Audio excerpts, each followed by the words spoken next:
We were going to talk Heineken Cup final. That's all coming your way. We're going to do that in the company of Alan Quinlan. Here he is in conversation with the man of the hour, Ronan O'Gara. We didn't see ourselves as underdogs. I didn't see ourselves as underdogs. I thought we had a great chance. I analysed the game inside out and had a good look at it, and I just thought if we played our game, we'd be very hard to stop. We have fierce firepower, as you know, and Will Skelton, Antonio, Bugarit, Aldred, Vito, Liebenberg, Gordon, an awful lot of good players that can take it on up front. But then, as you know, the beauty is that you got to have attacks on a lot of fronts, and we can play well off 9, we can play well off 10, and we can get it to width, Quinny. So we got to have a good kicking game in a cup final, a lot of pressure on their ball. But, you know, I think that was what was getting me a little bit nervous towards the latter stages of the week. I was reading a bit of the Irish press and kind of going, well, Leinster expects it to beat us, but I didn't see that. Tomorrow will be different in the fact that it's a French team and there is a little bit of a mental hang-up in facing Toulouse, but it's a very different team that faced them in the league, and we're far better than we were 3 or 4 months ago. Yeah, they are a really good team. They've Dupont and they've Colby, and they can score tries out of nothing, but that's what you expected at semi-final and final stages. Leinster put us under pressure at certain stages, and we didn't manage the ref well for the first 20 minutes perhaps, but then once we kind of got a grip in the game and we got our ammunition firing, we were hard to stop, and tomorrow's game will take a life of its own as well. Yeah, it's Ronan O'Gara in conversation with Alan Quinlan over on News Talk Breakfast a bit earlier. Morning, Quinny. Morning, lads. How are you? You got the scoop of the week? Yeah, he doesn't give much away, does he? But I suppose he's. It's different, you know, when you're doing these doing press conferences for these kind of games. That I think big game, a lot of pressure. That, you know, I think he can learn he can handle. It's just whether his team handles that pressure and the excitement of final week. But he seems in good spirits anyway. I wasn't being at all critical. I was actually being serious. You got the chance to speak to the man, and that was good in itself. He spoke there about the nerves, Quinny, in advance of the Leinster game, and how they started to dial up a little bit later in the week as he was reading some of the Irish media. It's a very different game, but your experience of the man and how he copes with that nervousness. Yeah, I think he's just pragmatic. He tries to focus on what's in his control. I think everybody gets nerves, no matter how experienced you are. There's always going to be a little bit of nerves, which are good. You need them. You can't go into any sort of game or performance, if you like, whether it's an individual sport, kind of too relaxed. You need to have some form of anxiety and understand there's a challenge there, and you try not to look too far ahead and think of yourself winning the trophy and lifting it. You can dream about that, but there's a process that you have to go through and it's all about how you prepare really and manage the players. It's different for him now. He was really good as a player at you know, speaking up and the week of big games and really demanding a drive and a desire and a work rate from players. That stuff he was brilliant at. So would you notice that in the week of a bigger game, Quinny, that he'd ratchet that up a small bit?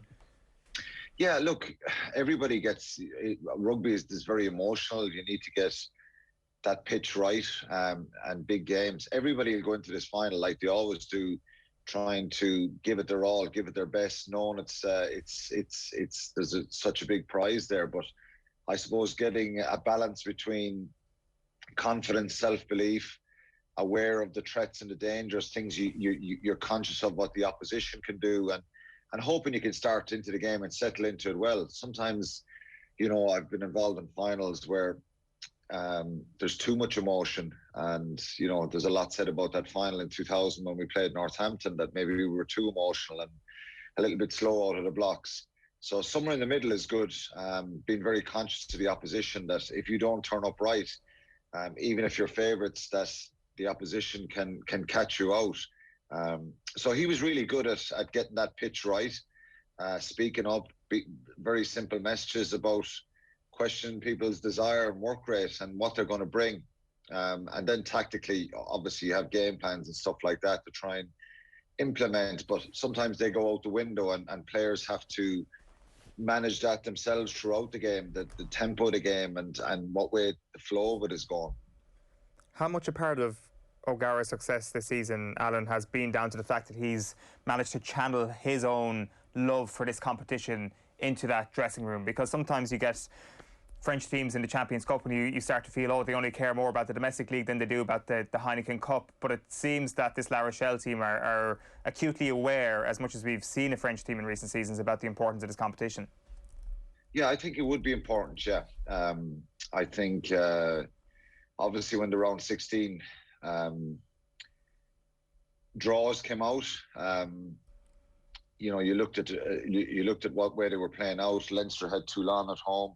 You think they're going to win that. Munster have Toulouse and Thomond Park. Very, very dangerous one. Not a good draw for a team who won their opening 2 games. So there was a bit of confusion about how the hell this happened. And but with the games being postponed and round, the latter stages of the pools, it was kind of luck of the draw. His draw was away to Gloucester, which you'd fancy if you were a La Rochelle coach, if you were Rog, and then you're going to be rewarded with a home run against Sale and potentially a home semi-final as well. So the draw has been kind to him, and Europe sometimes is about the draw. It's the luck of that semi-final situation for years, and that makes a difference. But I think he would have handled. He would have seen that opportunity, and I think there is a challenge with the French players. Some of the French clubs, when they get a bit of a run going in Europe, they love it. If they lose a match or two, you're not really sure what you're going to get, and I've experienced that myself, where some of the French teams, if they're potentially out or nearly out, even if they've only a glimmer of hope, they do kind of mix and match, throw the towel in, and you're not playing the same type of side that you would play at the start of the competition. So of course he loves the competition, and he realizes that from a selfish point of view, if La Rochelle win, Roger's stock rises higher. John O'Gibbs is going to Clermont, his stock rises higher, and you're on a big stage playing in Europe. I think Will Skelton would be key to it as well. Having been there with Saracens, seeing what the rewards you can get from it, and I think it's just about belief. I think they will look at Ronan O'Gara and see what he's won as a player, going to Racing, then winning the top 14. They were beaten in the European final. What he did in the Crusaders. So there's a lot of respect for him. So I think getting the message across seems to have worked. And I think what I've seen from La Rochelle this year, they seem to be loving this run in Europe. And now they find themselves in a final, one last step, and they could be heroes, Will Skelton, so he had lovely stuff to say about Rog this week, about he doesn't come down too hard, he's straight when he needs to be, whatever it is he's doing, it's working. Is that the sort of stuff that you would have seen again from Quinny, like that capacity to be, like, it seems like he's kind of one of the lads when he needs to be, and in a very positive way, and been able to deliver. It's a relationship or a dynamic that allows him to then deliver the key messages when he needs to, and as I said, whatever it is that he's doing, it's working. Look, it never surprised me that Rog went on to coach and have players speak kindly about him afterwards and say how good he is, because obviously his rugby intelligence was always there. He's he very intelligent the way the game should be played, seeing opportunities, all that kind of stuff, his own performances. But I think he was always, he's very straight, I think. And that's what you hear players saying all the time. They want to just trust and believe in the coach. And that doesn't always happen. It's a difficult job coaching, because you have to sit down and talk to people and tell them they're dropped, tell them they're not getting contracts, give them reasons why they're not getting those opportunities to the team. And I just never think Rog would second guess that or try and preempt those conversations.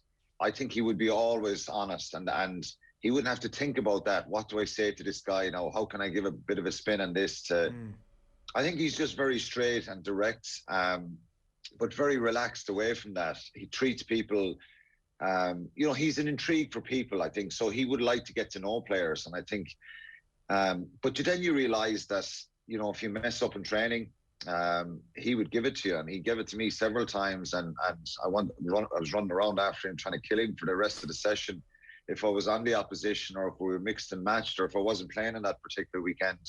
But you know, you walk off the field and there's no grudges. There's no, like, you know, he's the first one over to giving you a high five and saying, you know, let's get on with things. He'd be pretty blunt, Quinny, would he, when he's giving it to you? Yeah, he could be blunt. Yeah, very much so. But then, like, you know, would never kind of have a sour puss in him going around the place and, you know, fall out with people. It was just all about the team. And so he's very straight and honest. And I can just, maybe it's hard to explain. He's the kind of coach that would be high-fiving you and putting his arm around you, a bit like some of the Premier League managers we see now.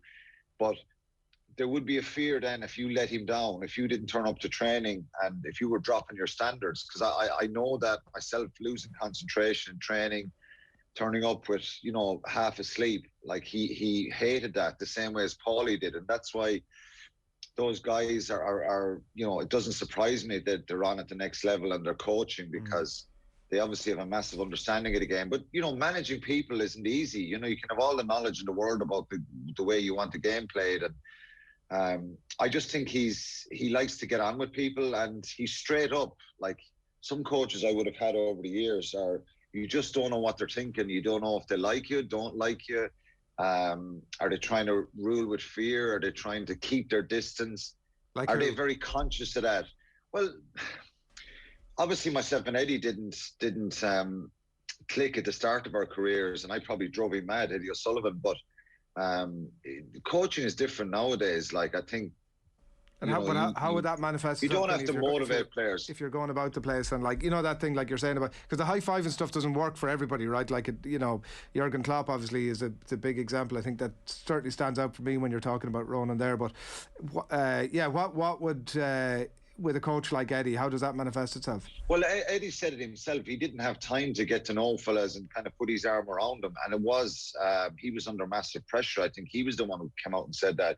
So I didn't know Eddie. I probably didn't get to know him. He didn't get to know me because I probably drove him mad. And, you know, we didn't have that kind of a relationship. But I think, you know, coaches nowadays, it's probably a little bit different. You don't have to kind of check in with guys around motivation and desire. And the game is very, very professional. And I think it moves on very quickly. And, so look, I wouldn't have had a great relationship at the start. Eddie was a brilliant coach, and then we got on like a house on fire, and it was probably too late because I got injured after the World Cup. You know, when I started to, you know, get to the level that was required probably, and it hampered me a bit. So we didn't get enough of chances to kind of fix that and get on a good roll. But, you know, it's hard coaching. I think I look at Rassie Erasmus in Limerick. He was...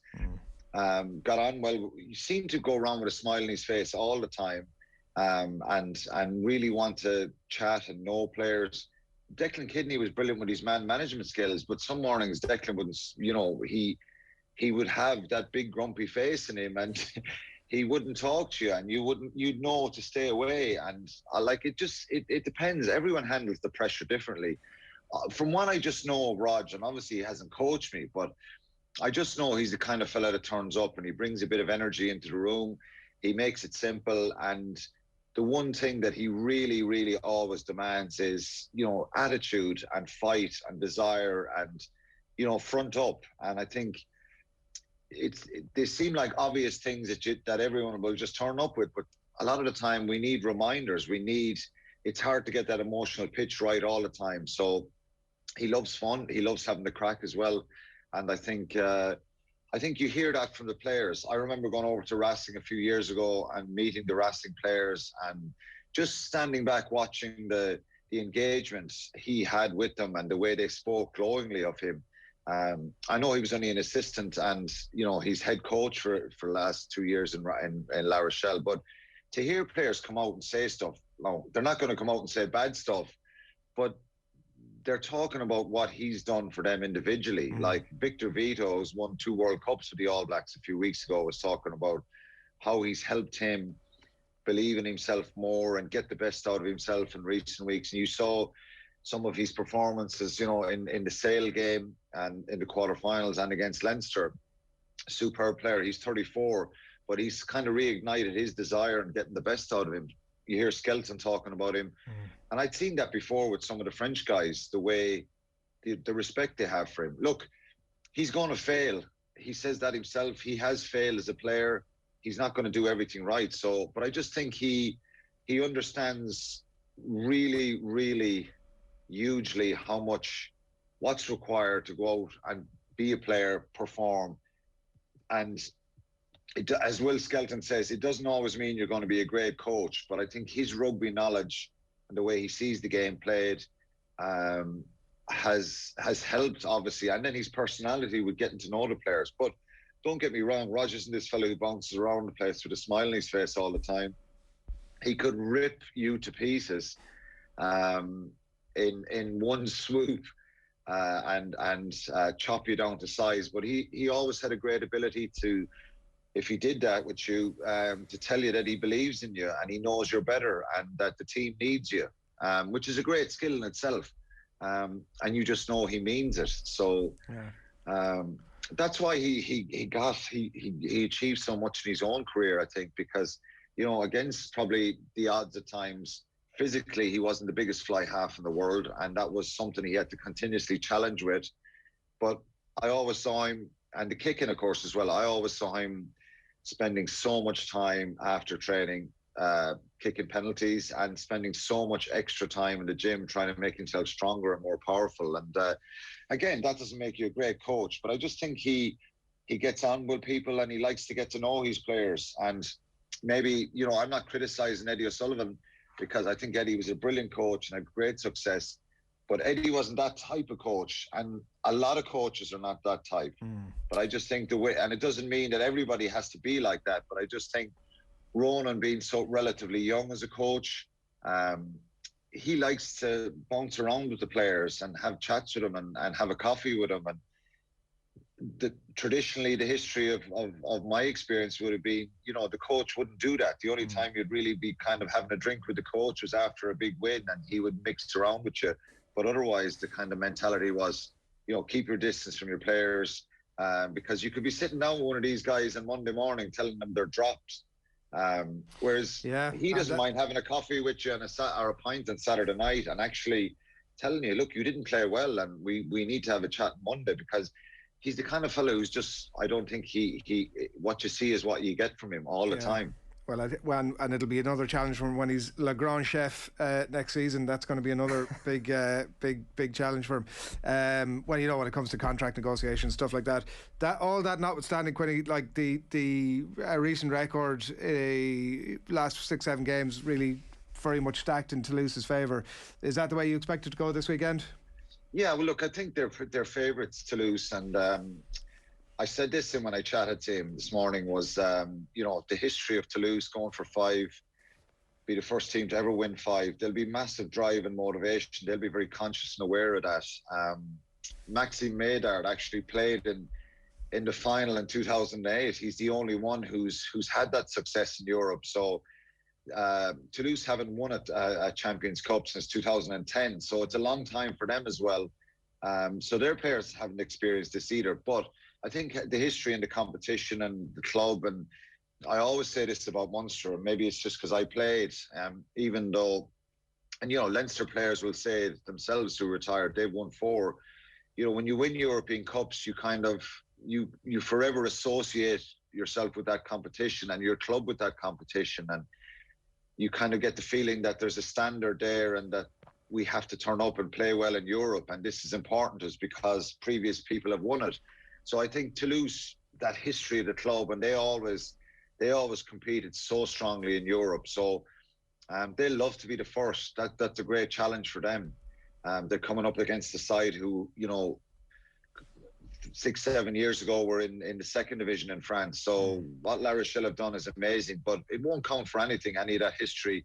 It's all about performance. And if you let Dupont play, Intermac, Chelsea, Colby, if these guys get enough of quality balls, they can you know, destroy any team. So Rog will be aware of that. But Toulouse are slight favourites and deserve to be. But I've been very impressed with La Rochelle, the way they've defended, the competitiveness of the players, that kind of raw edge that they bring. And they'll have to bring that tomorrow against, a really brilliant Toulouse side. Yeah, I wonder, I presume he's entertained himself by watching that deep fake of himself and Brian O'Driscoll that's doing the rounds. It's quite the work. I recommend people go and check it out. Quinny, come on, thanks a million, enjoy the game. Cheers, thanks a lot. Alan Quinlan looking ahead to the weekend's rugby there, and we'll have him on again early next week for a full reaction to all of that. It is 13 minutes past 8. Do keep your comments coming in, there's plenty coming in.